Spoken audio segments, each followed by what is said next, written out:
बिल्कुल प्रशांत, यही उम्मीदें हैं, यही माना जा रहा है कि कोई अगर बाधा नहीं आती है तो अगले 24 घंटे कोई खुशखबरी वाले 24 घंटे हो सकते हैं। फिलहाल मैं आपको तस्वीरें दिखाऊं जहां पर हमारी मौजूदगी है, तो यहां पर आप देखेंगे एक आर्मी का व्हीकल है जो कि सामान जो है इधर से उधर ले जाने के काम आता है। वो किस तरीके से यहाँ पर काम कर रहा है, देखिए इंतज़ाम पूरे किए गए हैं। आर्मी की मड्रास सैपर भी यहाँ पर पोस्टेड है, मैनुअल ड्रिलिंग का काम भी चल रहा है, वर्टिकल ड्रिलिंग को लेकर भी बात हो रही थी। लेकिन सबसे ज़्यादा उम्मीदें जो हम पहले दिन से कह रहे हैं कि एक्सपर्ट्स को है, वो इसी रास्ते से है जहां पर फिलहाल मैनुअल ड्रिलिंग चल रही है। और जिस तरीके की स्पीड से फिलहाल काम हो रहा है, ऐसे में 24 घंटे बेहद अहम है, क्योंकि यही माना जा रहा है कि 24 घंटों से पहले की कोई खुशखबरी आ जाएगी। क्योंकि अब बताया जा रहा है कि उस तरीके के लोहे और गाटर जैसे मिल रहे थे बीच में, उस तरीके के अभी दोबारा नहीं मिले हैं। और अगर इसी तरीके से स्मूथ पैसेज रहा तो ये 5 से 7 मीटर की जो दूरी है ये अब जल्दी कवर हो जाएगी। प्रशांत, यहाँ पर एक इंपॉर्टेंट बात मैं ये बताना चाहूंगी कि पहले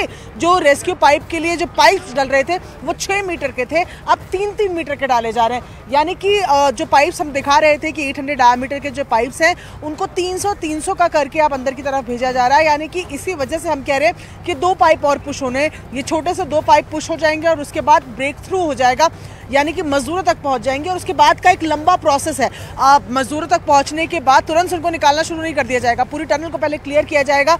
उसके बाद एनडीआरएफ के जो लोग यहाँ पर हैं, एनडीआरएफ के लोग अंदर जाएंगे, पैरामेडिकल की टीम अंदर जाएगी, उनका स्वास्थ्य देखेगी और जिसको सबसे ज्यादा जरूरत होगी सबसे पहले उसको बाहर निकाला जाएगा। पूरा प्रोसेस है। हम उम्मीद कर रहे हैं कि 24 घंटे से पहले ही ब्रेक थ्रू की कोई एक अच्छी खबर आ जाए। जी प्रशांत। यानी रेड माइनर्स खुदाई लगातार कर रहे हैं, मैनुअली ये खुदाई चल रही है और उसके बाद पाइप पुश करने का भी काम लगातार जारी है। लेकिन एक और प्लान लगातार तैयार रखा गया है, यानी हर उस बाधा की आशंका को पार पाने के लिए योजना बना ली गई है कि अगर वहां पर पुशिंग में कोई दिक्कत होती है तो फिर सीमेंट स्प्रेइंग का भी काम हो सकता है। यानी खुदाई करने के बाद उस पूरे डाया पर एक सीमेंट स्प्रेइंग भी होगी ताकि कोई हिस्सा वापस झड़ करके कोलैप्स ना हो जाए, और इस पर भी पूरी तैयारी रखी गई है। हालांकि अभी कामयाबी से ये पाइप पुशिंग का काम लगातार आगे बढ़ रहा है, माइनिंग का काम आगे बढ़ रहा है और रेड माइनर्स बेहद कामयाबी से अपनी गति से लगातार अपनी मंजिल की ओर बढ़ते चले जा रहे हैं। और मंजिल है उनके अपने साथी जो 41 मजदूर इस टनल में आज 17वां दिन है फंसे हुए हैं। रेस्क्यू ऑपरेशन लगातार जारी है और ये तस्वीरें भी हम देख रहे हैं किस तरीके से अब टीमें लगातार तैनात होती चली जा रही है, क्योंकि रात और दिन काम चल रहा है। और जैसे जैसे वो उन्हें शिफ्ट करने वाले एक्सपर्ट्स यहां पर होते हैं, उन्हें भीतर जाते हैं, रिलीव करते हैं, दूसरे लोग अपना काम आगे बढ़ाते हैं और ये काम लगातार जारी है, चाहे वो हॉरिजॉन्टल खुदाई का हो या वर्टिकल खुदाई का भी। और इसमें तमाम वो मशीनें भी लगी हुई है, किस तरीके से यहां तमाम वो लोग तैनात कर दिए गए हैं। 25 ऐसे ऑर्गेनाइजेशन हैं जो अपना अपना योगदान इसमें दे रहे हैं। किस तरीके से अब लेकिन इन तमाम संस्थानों के अलावा रेड माइनर्स पर ही उम्मीद टिकी हुई है, किस कामयाबी से वो आगे बढ़ रहे हैं, इनसे हमारी सहयोगी ने बातचीत की। अब जिम्मेदारी हॉरिजॉन्टल ड्रिलिंग की मुख्य तौर पर रैट माइनर्स पर है। रैट माइनिंग जो करेंगे उनमें से राकेश जी हमारे साथ है। राकेश जी, ये रैट माइनिंग क्यों कहा जाता है, इसको चूहा बोरिंग क्यों कहा जाता है, क्या करते हैं आप लोग इसमें? इसमें मतलब एक मिट्टी एक चूहे की बन के मतलब निकाले जाने पड़ती है। अच्छा। क्योंकि जो मिट्टी निकालते हैं वो तसले से मतलब कस्सी से ही उसको बाहर निकाला दिया जाता है, जिसमें तसले में भरा जाता है। हाँ। इसके बाद तसले को उठा के एक बेरिंग का ठेली होता है, गड्डी बोलते हैं जिसको। हाँ। उस पर तसला रखने के बाद रस्सी से दोबारा खींचा जाएगा उसको, मिट्टी को। अच्छा, जैसे अभी जो हमें समझ आ रहा है कि भाई आप लोग पाइप से जाएंगे, जो पाइप लगे हुए अंदर 45 मीटर तक के जो पाइप लगे हुए, पाइप से जाएंगे आप लोग, अपने औजार लेकर जाएंगे, तो कैसे मतलब पहले एक सर्कल करेंगे, कैसे आप लोग का काम कैसे होगा अंदर, फिर क्या करेंगे? इसके बाद हमारा ये काम होगा कि जो भी मतलब पाइप के अंदर बैठने के जो मतलब कोई क्षति ना आए किसी बंदे को, तो उसके मतलब जो भी 150-200 अगर खुदाई होती है जो आगे, उसके बाद उसमें पुश किया जाएगा। जैसे जो पीछे जो मशीन रखा है, मशीन के द्वारा उसको पाइप को धक्का दिया जाएगा, उससे पुश होगा। उसी के मतलब जितना भी मतलब खुदता है, जितना आगे जगह बनता है उतना ही पुश होता जाएगा, हल्का पुश होता जाएगा। हाँ जी। लेकिन आप लोग कैसे काम करेंगे, हथौड़ी छेने से करेंगे, कटर से करेंगे, आप लोग कैसे काम करेंगे? हम लोग गैती फावड़ा से ही काम करेंगे। अच्छा, उसे से ही करेंगे। हाँ, इसके बाद अगर कोई पत्थर बड़ा आता है उसके मुंह पे, तो हमारे पास ये हिल्टी रखा हुआ है, हिल्टी से तोड़ दिया जाएगा।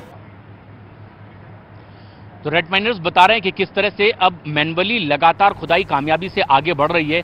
जो खुद इस खुदाई करने के काम में लगे हुए हैं, उन्होंने खुद हमें बताया है कि ये काम बेहद आसान नहीं है, लेकिन अब जिस तरह से मैनुअल काम बढ़ रहा है, इस पर कामयाबी भी मिल रही है। प्रियंका हमारी सहयोगी लगातार हमारे साथ बनी हुई है। प्रियंका, जिस तरह से हम देख रहे हैं कि अब यहां पर तमाम वो सीनियर्स और जनरल वीके सिंह यहां पहुंच चुके हैं, और ये एक बड़ी खबर है। कल जनरल वीके सिंह ने एक लंबा वक्त यहां पर गुजारा था, टनल के भीतर गए थे, उन लोगों से, मजदूरों से बातचीत की थी। यहां पर जब हवन पूजन उनकी मौजूदगी में हुआ है, खुद हवन पूजन में वो शामिल हुए थे। और एक बार फिर ये तस्वीरें आप देखिए, सीधी तस्वीरें न्यूज 18 इंडिया पर, जनरल वीके सिंह एक बार फिर यहां पर मौजूद हैं और पूर्व सेना प्रमुख रह चुके हैं। सेना के जो जवानों की तैनाती है वो एक बार फिर उनका उत्साह बढ़ाती हुई, उनसे मिलते हुए, वो पीठ थपथपाते हुए उन लोगों का हेलमेट लगाया है जनरल वीके सिंह ने, क्योंकि सुरक्षा के लिहाज से ये जितने भी प्रिकॉशंस हैं वो लिए जा रहे हैं। और अब ये टनल के भीतर दाखिल होती है जनरल वीके सिंह। कल एक लंबा वक्त उन्होंने बिताया था और इस पूरी प्रक्रिया को नजदीक से वो देख रहे हैं। एक कैंप ऑफिस उन्होंने बनाया हुआ है और इस टनल के नजदीक ही वो लगातार 24 घंटे बिता रहे हैं। और एक बार फिर जनरल वीके सिंह यहां दाखिल हुए हैं।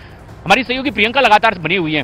प्रियंका, अब आज मुख्यमंत्री का खुद यहां पर पहुंचना सुबह सुबह, जबकि अगले 24 घंटे बहुत महत्वपूर्ण है, कामयाबी मिल सकती है। इसी बीच जनरल वीके सिंह लगातार टनल में आ रहे हैं, जा रहे हैं, रेस्क्यू ऑपरेशन का जायजा ले रहे हैं। यानी तमाम जो संकेत हैं, अब पूरी तरह से सारे संकेत शुभ संकेत। बिल्कुल। और आज जब सीएम पुष्कर सिंह धामी आए थे, बॉडी लैंग्वेज में बहुत फर्क था। आज हल्का मुस्कुराता हुआ भी नजर आ रहे थे।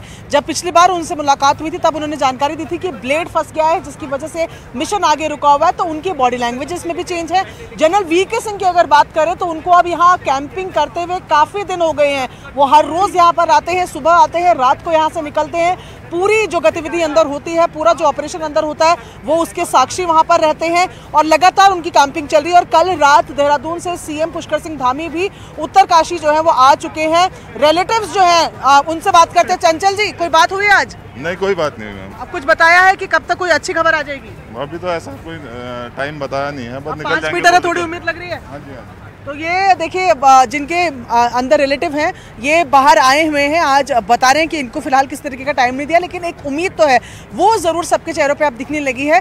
बाकियों की बात क्या करें प्रशांत, हम ही लोगों में बहुत ज़्यादा होप्स हैं जो यहाँ पर लगातार बने हुए हैं। हम जानते हैं कि इनके परिवार वाले किस तरीके का महसूस कर रहे हैं, हर रोज़ उनसे तकरीबन बात होती है। एक पूरा सिस्टम यहाँ पर बन गया है, इतने सुरक्षा कर्मी यहाँ पर मौजूद हैं जो कि यहाँ के नहीं है, आसपास से यहाँ पर डिप्लॉय किए गए हैं और हर कोई चाहता है कि सकुशल वापसी हो।